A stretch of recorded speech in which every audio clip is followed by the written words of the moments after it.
Milestone 6, Task 1. Kristen, you have supplied a contact sheet with your 15 best images. And I think you've done a nice job on it. You have a border around the edges. You have space in between. When you do, let me recommend that alternating the horizontal and the vertical images. So it would start with, say, a horizontal, vertical, horizontal, vertical. Then you'd start with a vertical, horizontal, vertical, horizontal, and it can fill the entire page. So always, when you're doing a contact sheet, with fill the entire page, make it as large as you can. I believe this is fine. This is like a 4 by 5, 4 across, 5 down. And then by alternating, you can even make those a little bit larger. Also be sure to put your name on here.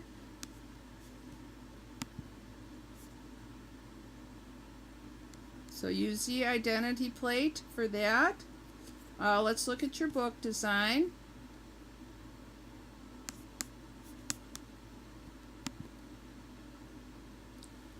Okay, looking at it overall, it has a nice feel to it. You have blank pages in the front with a title page and a blank page in the back. That's excellent.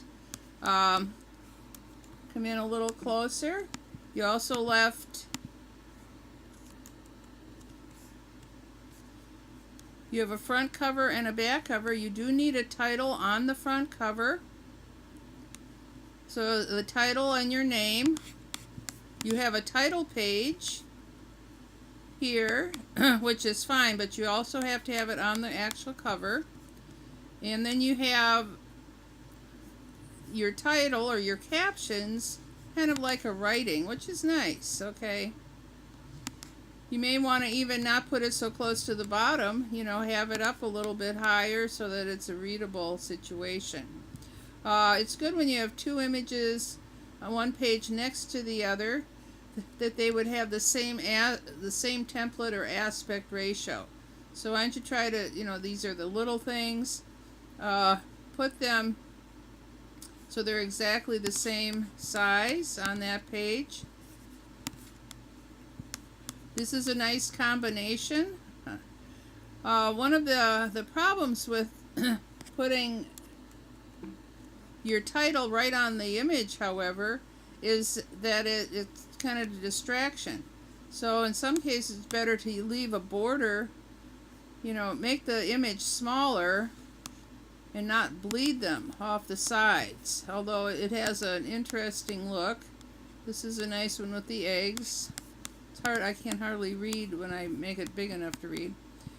Here again, why don't you do these two similar. So if you're going to have them together, have a border all the way around each one, and then the title underneath. So there's some kind of consistency. I just think it would look better.